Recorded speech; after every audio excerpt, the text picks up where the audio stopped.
It's 1.5 million people living on 14 different islands. It's the home of the smorgasbord. The best thing of Sweden is the smorgasbord.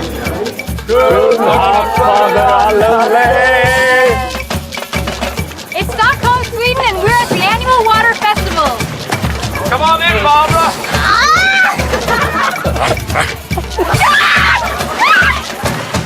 Hello world, I've been waiting for a chance to see your face. Oh, hello world, I am ready for a different kind of place. And I'm flying to somewhere else, 'cause I'm searching for something else. And I'm leaving, I don't know where I'm gonna land. Oh no, yes, I'm leaving, I don't know where I'm gonna land. Hi, everybody, and welcome to Travelers in Sweden. I'm Pierce Bunning. I'm Michelle Kruzik. And I'm Barbara Alvarez. They call it the Venice of the North and beauty on water. This is Stockholm, a capital city unlike any other in the world. It was founded in the 13th century and built on 14 different islands between Lake Mälaren and the Baltic Sea. Stockholm is surrounded on the east side by an archipelago of about 24,000 islands that stretch north into the Baltic. Water is an integral part of life here. And as any Stockholmer will proudly tell you, even in the heart of the city, the water is so clean that you can fish in it, swim in it, or even drink it. Every August, the people of Stockholm celebrate summer's long days and warm waters by hosting one of Europe's biggest festivals, the Water Festival. It's 8 days of food, concerts, theater, children's activities, and some of the wackiest water events you'll find anywhere. Stick with us as we join the fun and explore one of Scandinavia's most colorful cities.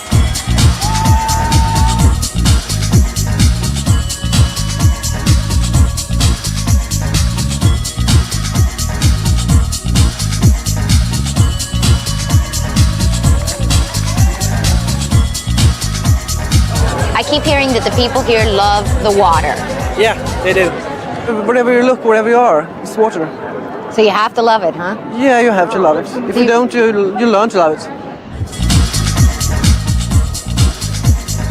It's a beautiful, beautiful city because of all the water, and especially in the summertime when people they get so happy, because in the wintertime it's dark and cold and people are going like this. They don't want to talk to anyone.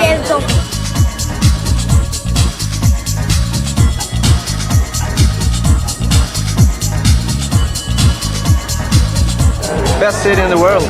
Why? The sun, the people, environment. It's beautiful. And the girls, of course. I think everyone in Stockholm who lives in Stockholm is proud to live in Stockholm.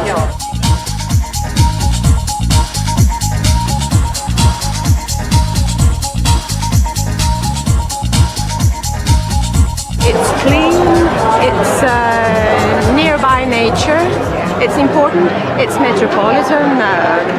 I think it has everything.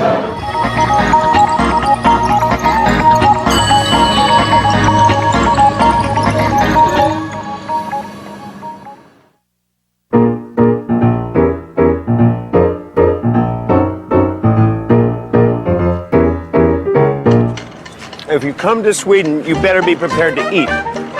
This country consumes more ice cream per capita than any other country in the world. And it's also home of the smorgasbord, the mega feast that can feature up to 30 dishes, and at Christmas time, up to 160. You can get fat just thinking about it. Michelle and I went to one of the most famous smorgasbord restaurants in Stockholm. It's called Ulrich Dahl's Badhus. Something like that. It's called Eriksdal's Badhus. Well, I can't pronounce the name of the restaurant, but I met the owner. His name is Lauri Nielsen. We heard that you have the best smorgasbord in town. I should say a little more farther, I should say the whole country. Oh! Yes. What does the word smorgasbord mean, and how do you say it correctly? I don't think I'm saying it right. Very good. I think you said almost perfect. You say it. Smörgåsbord. Smorgasbord. Smörgåsbord. Smörgåsbord. What does it mean? the things, most of these things you can put on the smörgås. Smörgås is kind of salmon, open sandwich, but with butter on. Where does this come from? Is there a tradition here? Tradition since Viking times, I believe. We Swedes invented the smörgåsbord. There's many other nice things in the world. So the smörgåsbord comes from Sweden, and then you have buffets all over the world, and they call them smörgåsbord. I think most people have probably heard of a smorgasbord before, but what was new for me was that there are 5 dishes, and there's an order in which you're supposed to have them or to eat them. Are you going to show us the ingredients and all the different dishes? Not really, no. But I'll tell you the most important things. Okay. Here we are. Now this is the most important thing, the herrings table, because we Swedes, without herrings, Scandinavian country, we couldn't live. I mean, we eat herrings almost every day. So now we'll go on the second plate, which is fish, different kind of salmon. Hot smoked salmon, ordinary smoked salmon, and marinated salmon. And these are different salads, you know, with shrimps and tongue and tuna fish. Tongue? Yes, that one. Cucumber and tongue. Tongue of What what? kind of tongue? Beef tongue. Now, here's different meat things. What is unique that we have something that we have had tradition is horse meat. Did you ever eat horse meat? Nope. Now, we have reindeer and horse meat. Smoked ham, tongue, different kind of pâtés that we make, you know. Now, these are some typical things we always have on the smokers. Of course, Swedish meatballs. This is the Prince sausage. That's the super quality of sausage. Goes always with smorgasbords. I mean, the whole way back. If you don't have that on the smorgasbord, they're saying that's not a smorgasbord. It's confusing. It's a confusing meal. It's like you have to sit there and go, okay, there's the cold dishes and the hot dishes and the herrings and the salmons and... So what plate are we going to now? I've lost track. Yes. Look at this. You know, when people are coming here, they are starting the line from this side to the herrings, and this we put dessert here to, you know, to let the start the things, you know, hunger. So dessert is really put in the middle of the smorgasbord as a temptation. Yes, that's the word. To tempt people Yes. to get through the board Yes. and come to dessert. Yes. Right? Let's try some. Yeah, let's try it.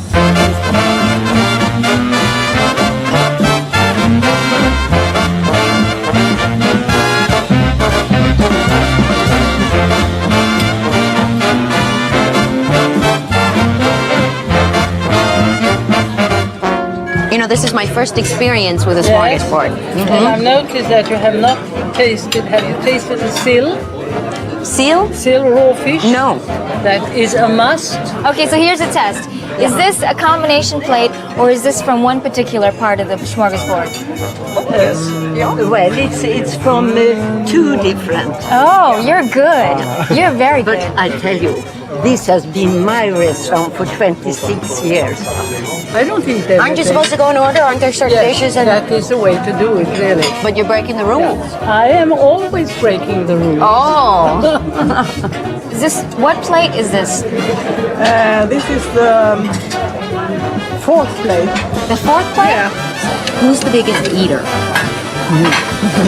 You should not point this one out. Come on, tell me. All right. You can tell me. No, he's standing there. He says that he only goes up about 4 times. Is that true? Yeah, well, he's a gourmet. He knows exactly what to pick. Have you been having smorgasbord all of your life? Yes, since I was a child. How Swedish is it? It's the most Swedish thing you can dream of. Do you think there are a lot of calories up there? You have to watch what Yes. Does it worry you? Does it worry you? It does. So then why do you come? Because I can't resist it. May I eat now? Absolutely. Very good. Let's not talk. Let's eat.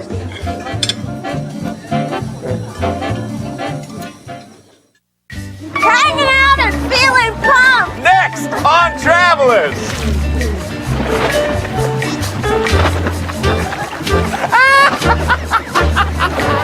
I need some more air.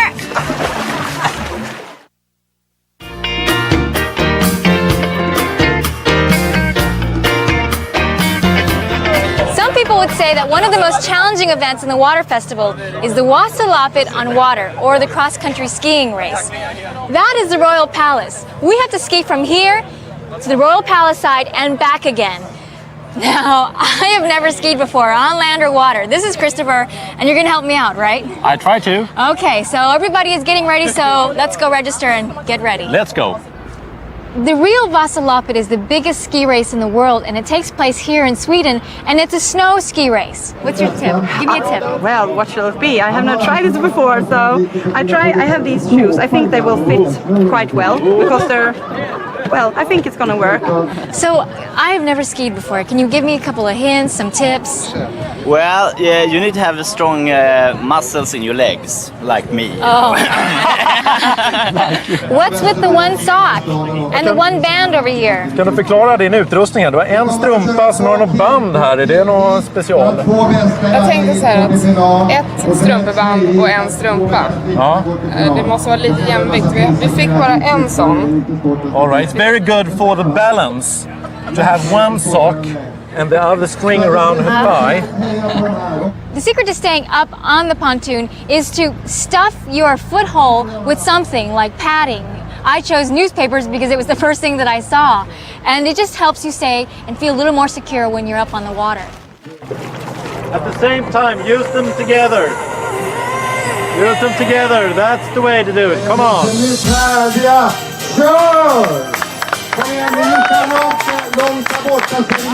They shouted go, and I looked at that buoy, and at the pace that I was going at, that buoy looked so far.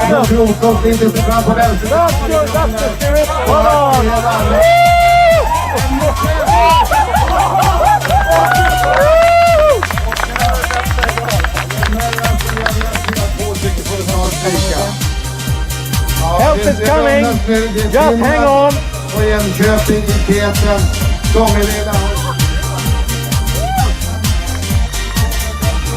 I hope that this water is drinkable because I had a couple of sips back there. Wonderful job. You think I did? Yeah, everybody. Best That's splits I've ever seen. That's very athletic. Yeah, indeed. I tried to hold on for as long as I could. We noticed. If you don't have really good leg power and you lose your form, you immediately do the splits, you crash and burn. Keep your legs nice and tight and close. Nice, tight and close. Yes. Okay, I'll try my very best. Är det premiär på skidor? First time. First time.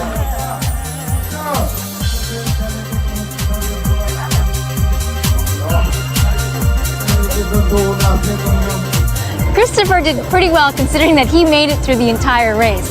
I think he experienced a little bit of a jumble in the middle of the race, but he made it.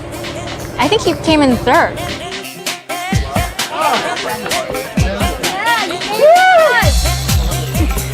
But I couldn't get the speed. It was not my fault at all. If that wouldn't happen, I would have won. It's true. Yeah, it's really true. He's very competitive, and he's a little hard on You know, I could have won. You know that. You must believe I know, but me. you didn't. must Get believe over me. it. Christopher, I get could over have. it. You Get must over believe it. me. It was the socks. There are tons of events going on at the festival, and one of them that Pierce and I wanted to try was ballongsimning, and I think that means balloon swimming. So what's going to happen to us here? Well, you are going to get some dry suits on, diving dry suits, and we're going to put some air in, and you're going to swim 50 meters.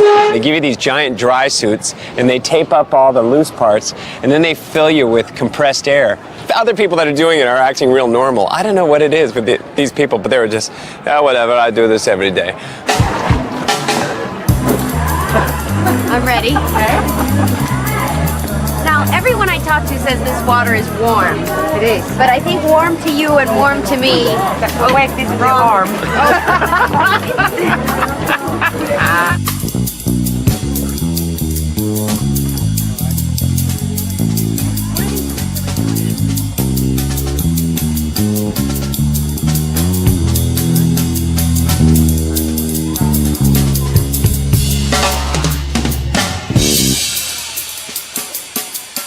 I'm going to pump you up.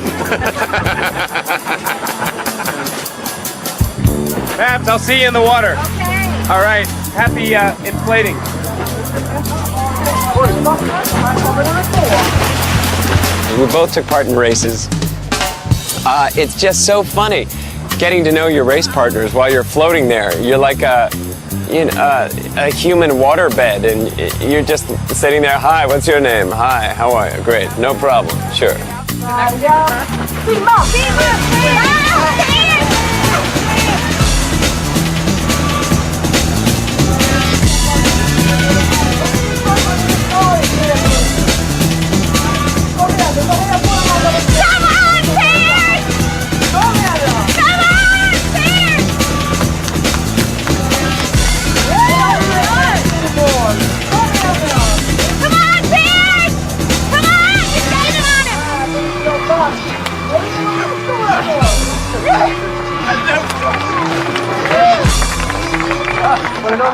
Was it hard?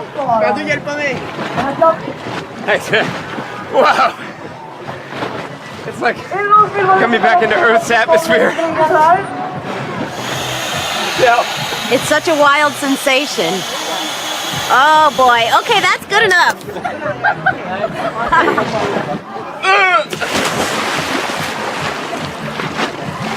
Come on in, Barbara.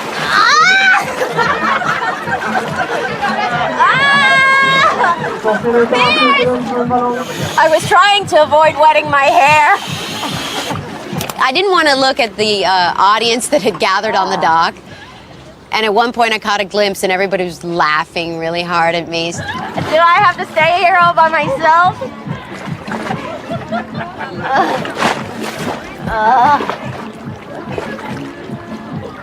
Go, Bam! Go, Bam! Do it!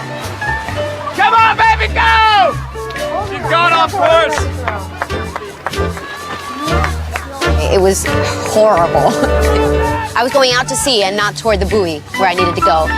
My pride is hurt at this point, and I'm getting nowhere. And she just sat there and said, "Help!"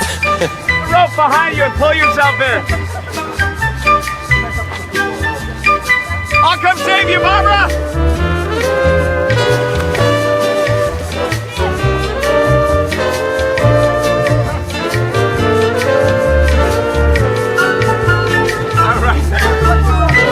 I think the Swedes like to laugh a lot. And Barbara gave them a lot of opportunity to laugh.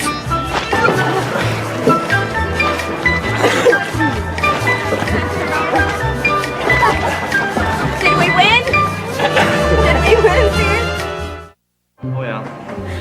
What kind of socializing takes place here? I can tell you. I can't tell you that. When the social scene in town is the vegetable stand, you know it's relaxed and you know it's laid back. Next on Travelers.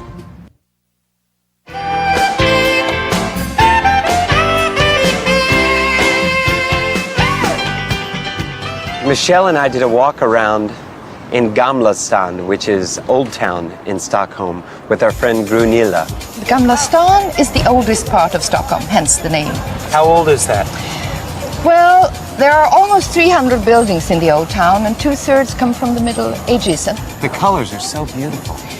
Yes, they are. It looks very much like other cities around the Baltic Sea.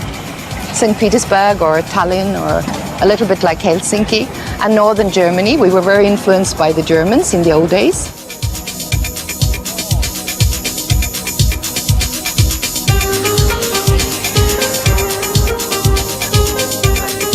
Oh, look at that. What is that? Because that is what we call a rune stone. These are the stones that the Vikings put up.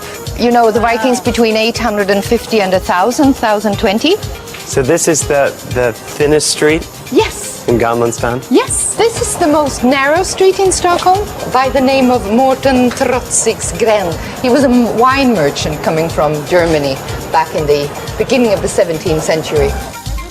Stockholm is exactly like one of those small little towns down around the Mediterranean, for example, with very narrow streets to keep out the heat. And we did the opposite. We keep out the cold. Huh. Because, you know, in wintertime it tends to get quite cold. Mm-hmm. How is Sweden different from other northern countries? I don't know if we are that different. I mean, in many ways we are the same living up in this kind of climate. Mm-hmm. We always used to be the biggest country and the richest country. Well, And now Norway has found oil, so we are not riches anymore.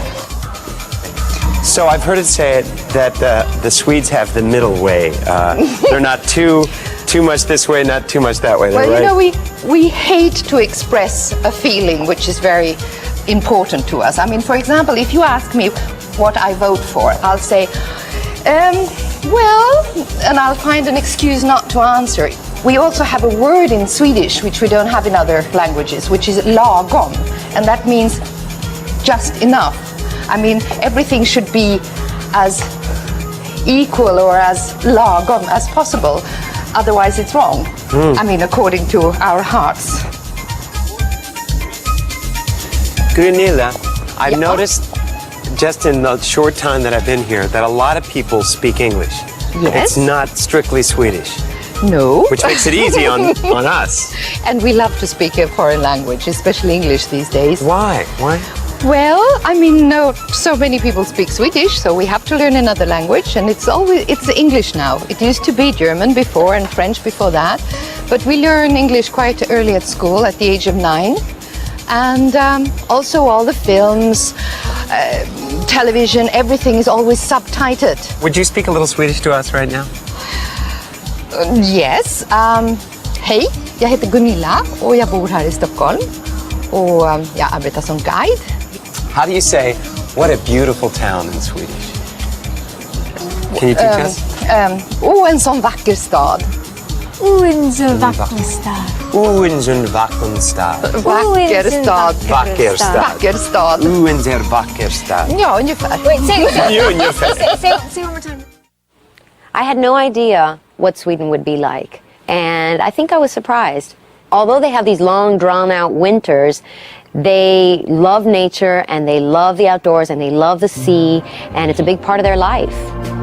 Stockholm is surrounded on the east by 24,000 islands that form the archipelago. I had the chance to visit a town called Dalarö, which is one of the southernmost towns of the archipelago. People here love the sun, they love the water, and they live a very relaxed life. It's just a very relaxed vacation sort of place. I spent the afternoon with a man named Klaus Britten. He's a writer, and he spends his summers out in Dalarö, and that's where I went to visit him. He gave me a tour of his cottage, and it's just adorable. Yes, it's very low, as you see. I mean, the people were shorter in those days. I noticed. I mean, the Swedish are tall people. Yeah. And you have these shorts. They grown. Can you touch the ceiling? Yeah, I mean, that's it. Has your family been here for many generations? Yeah. Oh, yeah. They were the ones. My family built this place, so it's not been an operation in my lifetime, that's for sure. But they're cooking here. And So you don't use it anymore? This is a stove, you see. No, we don't use it anymore. But they actually had 2 families living in this tiny house. We left the house so that he could give me a tour of town. I asked him to give me a tour of the garden. There were strawberries, gooseberries, cherries, all kinds of wonderful things. These are gooseberries. Those are typical Swedish taste. I've never seen or tried one before. No, they're good. They're really good. I have several of these bushes. Really good. Good, yeah. These are rhubarbs. You make great pie. Apples. I eat them, but I like when they're not ripe, when they're real sour. Yeah, try it.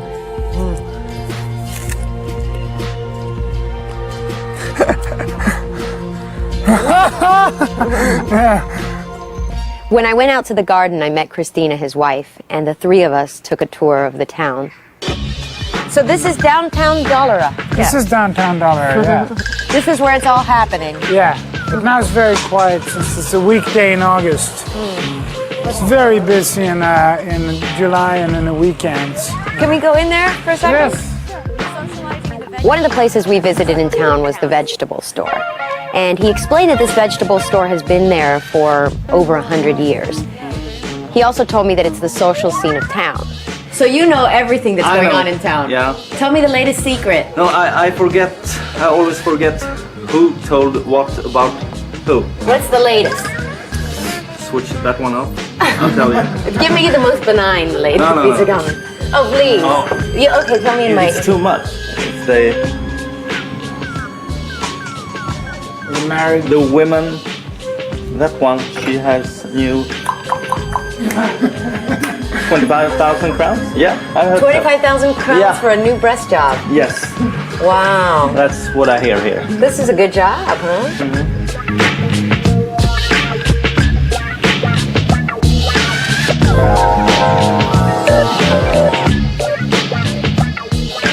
Klaus and Christine and I went out on his friend's boat, and I got to see a tiny bit of the archipelago.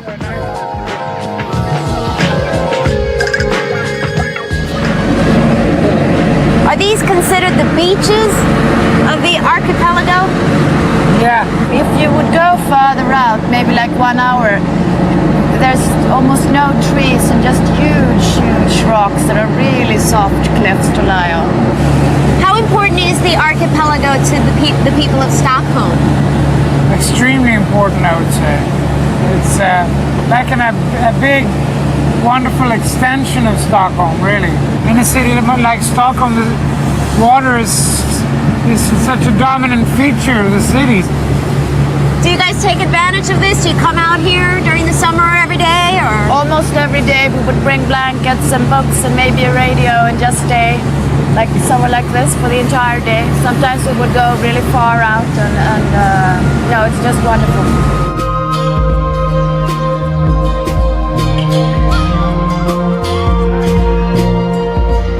Well, we're back. Yeah. Thank you so much for the tour. I had a great time this afternoon, and I love your island or your home, your town. Thank you. Thank you. You're always welcome back. So. Well, thank you. Yeah! Woo! What's a Kraft Kliva? You'll find out next on Travelers. I think here's...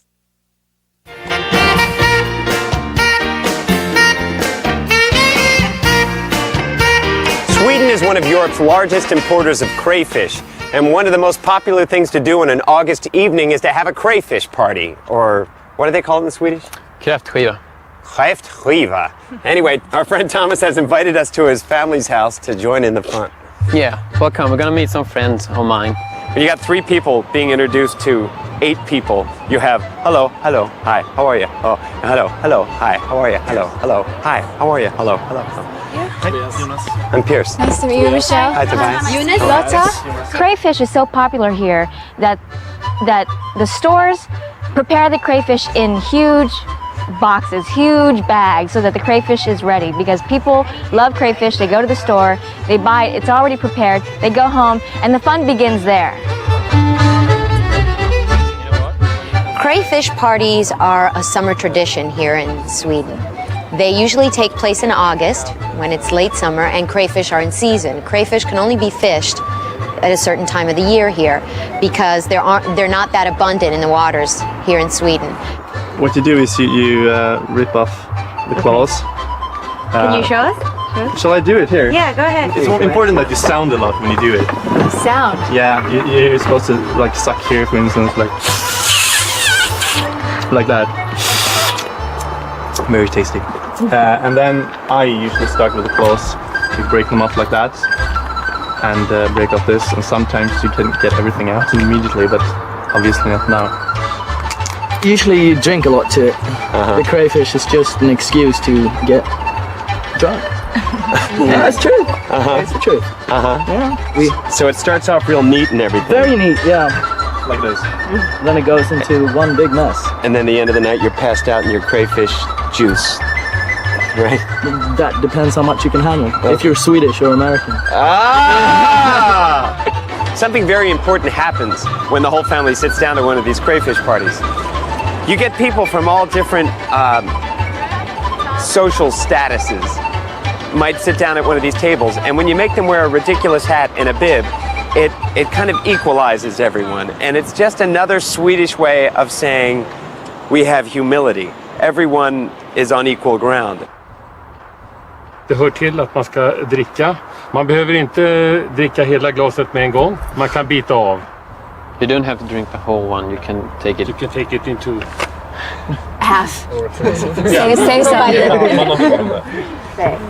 he said that we are warmly welcome to his house, and we're gonna have traditionally crayfish party. And to start it, we raise our small little schnapps glasses to say welcome to everybody, and then the party begins. So now it has begun, so we shall get into the eating. Thank you. Here's the big one for you. You should start with this one. Thank you. Great. I mean, you're eating your own hand. And that's the main thing. That's good. That's really almost impossible. Yeah.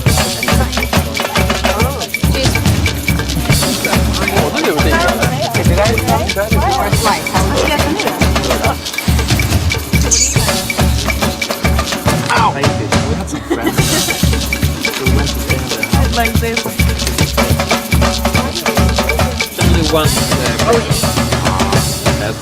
They had songs written phonetically so that the Americans could sing the songs. Helan går, sjung hoppar alla lallalej. Helan går, sjung hoppar alla lallalej. Och den som inte helan tar han heller inte halvan får. We asked Thomas what one of the songs meant, and he said in a very straight-faced manner, well, you have Helfin, and then Helfin goes, abigala biga hega. And then he goes, abigala hega. The whole of it goes, and then, whoops, there you go, he went. And then, sing, hop, fadralan, lay, hey. Good. That's the song. Like so Swedish song. We are really good in writing songs in Sweden, aren't we? They are wholesome people here in Sweden. They have good family values. It's almost like the 1950s or the early 60s. If you saw people like this in America, you'd say, oh boy, the Cleavers just moved in next door. But really, it seems right here. Nu vill jag ha ett ärligt svar. Varför du mina fjädrar tar? Varför nobbar du mig hit kör? Det du med de andra hönsen gör. Du besvarade smått generat. Du älskar dig passionerat. Allt du ber om det ska du få. Men jag vill ha dig naken då.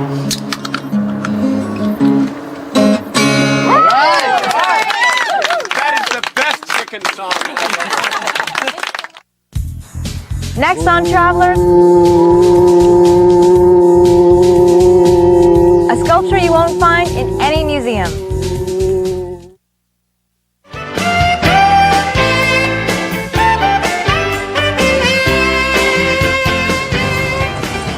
Stockholm is a city that thrives on the arts, from theater to music to dance. In 1998, Stockholm will be the official cultural capital of Europe, attracting artists from all over the world to showcase their works here. Piers just left the festival to check out one of Sweden's newest and hottest art forms. About an hour outside of Stockholm is a little town called Skotvång, and I met a man named Christian Brandt and a man named Gunnar Nilsson and 3 friends, and they are all fire sculptors. So Christian, what is a fire sculpture? It's a sculpture made of strong wood, and the idea is to make something that burns beautifully. It has to have a good shape. It has to burn well. With control? With control. Mm-hmm. It has to have a good dynamic. And it has to be a good basic idea. Mm-hmm. What is the name of this one? This has been named the Neptune Delusion. Christian comes up with an idea, and then they execute it. They build the fire sculpture, which is really just an armature of a figure that they're going to elaborate on with a lot of hay. And they put tie layers and layers of hay to it until it's this massive sculpture sticking out of the ground in the shape of whatever it is they choose. And then they light it on fire. Why is fire so important? It has always been. Always. From the beginning. It could mean the difference between life and death if you could control the fire. if you had the skill to use it. Do you all do this full time? Is this something that you do? It's not a full-time working as a fire sculpture, but as a sculpture. Really? Yeah. So you're a sculptor? Yeah. You're a sculptor and you? I'm a sculptor and painter. And a painter. Is that it? What? We are very You strong. told me something earlier. Yes, I'm a police officer too, yeah. two duties. Is there anything we have to do to get this ready? Yes. Can I help you do that? Yep. Okay. We have to clean the environment. Oh, you know, I gotta... No, I wanna earn my keep here, so...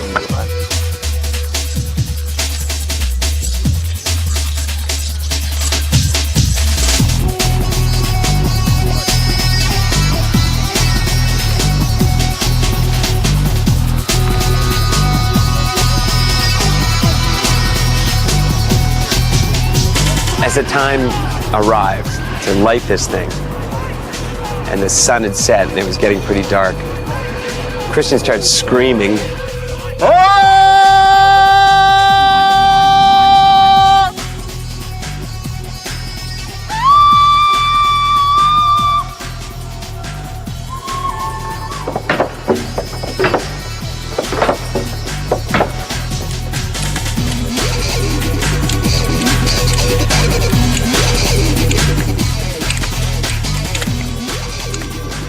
This has no religious, spiritual meaning other than for art's sake.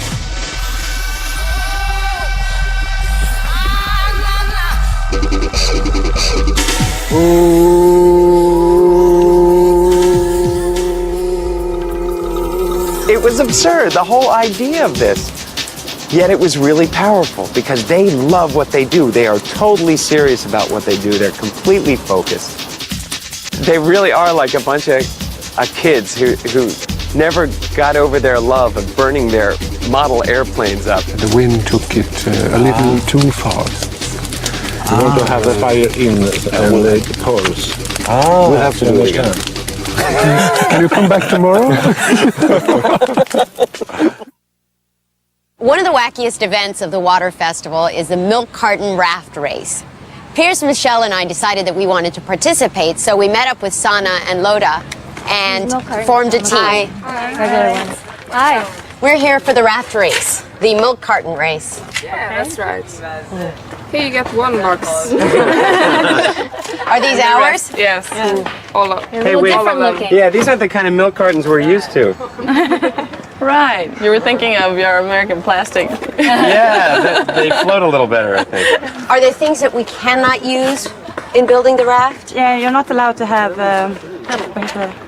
paddles. Paddles? Yeah, Okay. you're not allowed Or, to have that. right. It's better if you use your hands than your feet while Any tips, any secrets, anything you guys can offer to help us with this? Have fun. That's it. That's vague. People gather a couple, maybe 3 hours before the race begins and start constructing their rafts in this little park. Yeah, what are we looking for? Wood? Maybe a couple tires? Those big tanks or Those big plastic containers. things? This Tires. foam core? This- Foam looks good. Yeah, that's great. Okay, so let's split up into teams. Yeah. I'll go with you. Yeah. We'll go Okay. together. Okay. And Piers. I'll go with one of you Okay. guys. I'll go with you guys. All right, so let's get out there.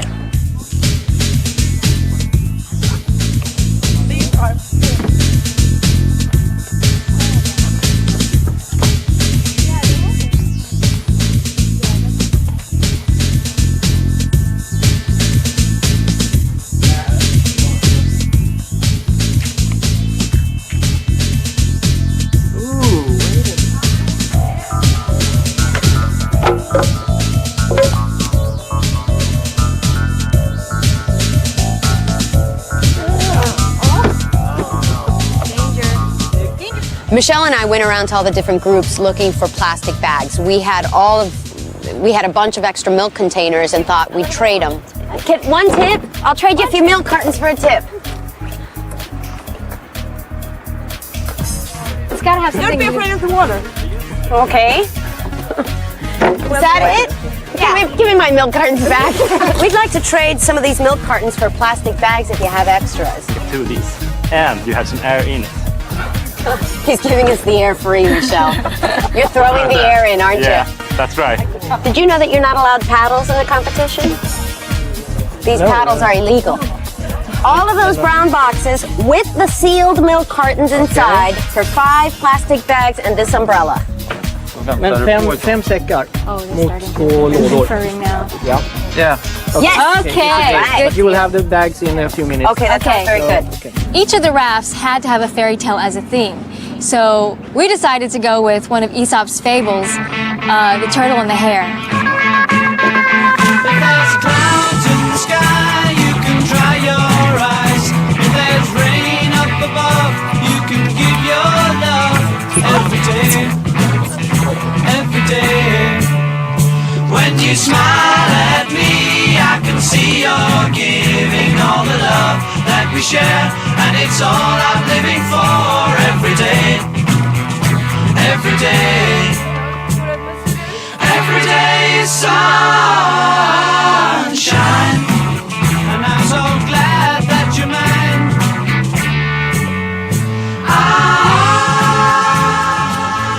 Is that it? We're finished. Oh.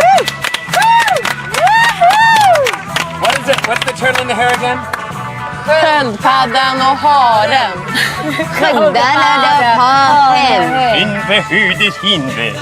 Good. With our total entry. Hey, we made a good team. All right, now we go. Great Now we go team. get our faces painted like rabbit. Like rabbit. Turtle. Turtle. Sköldpadda. Hey. The traveling turtle, or as they say in Swedish, Den resande sköldpaddan. will take to water when Travelers comes right back.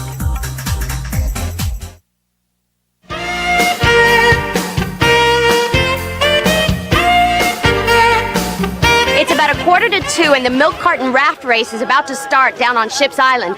As you can see, our competitors are getting ready all around us, and we're going to find out who's going to sink and who's going to swim. You ready? Yeah. Yeah.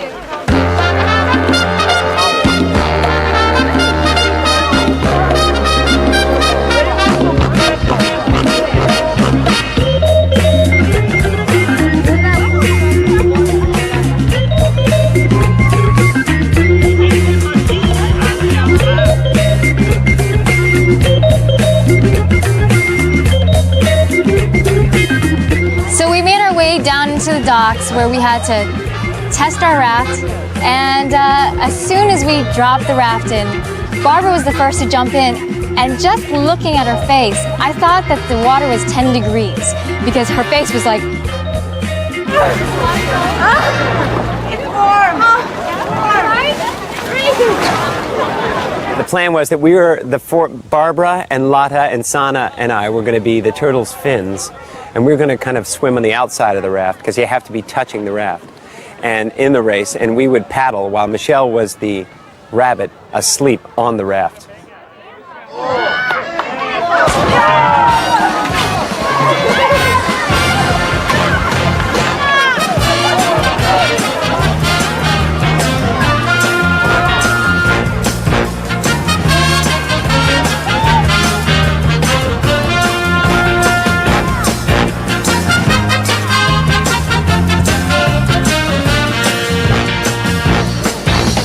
Michelle started the race on the back of the turtle. 2 minutes into that, we were, get off, sister. You're paddling too. Don't think you're getting a free ride.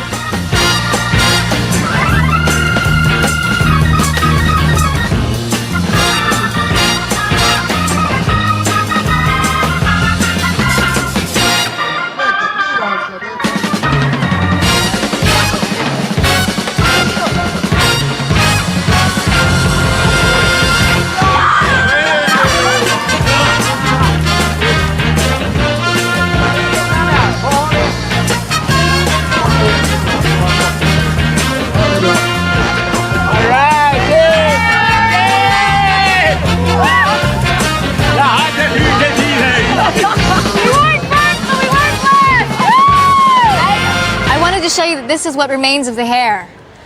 It got pretty terrible out there. The point was that we collaborated with our Swedish sisters And the turtle remained intact by the end of the race. That was a victory for me. We'll be back next year.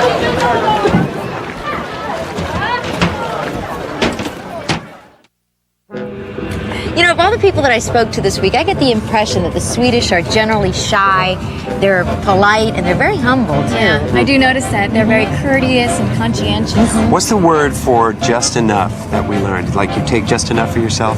Lagom. Lagom, right. Yeah, that's a Viking word. It is? Yeah, well, you know, the Swedes can trace the roots back to the Vikings. And I find it really ironic that when you think of the Vikings, you see these fierce warriors. But look at the Swedes now. They're peace-loving people. Yeah. All right, check this out, though. The guy who invented the Nobel Peace Prize, Alfred Nobel, is from Sweden. And 4 of the 5 Nobel Prizes are given away in Stockholm and then celebrated at a dinner right here at City Hall. Ah. So if we waited around until December, we could sneak over the wall and get some free food. Right. We have to go. We'll see you next time on Travelers. Bye. Bye-bye.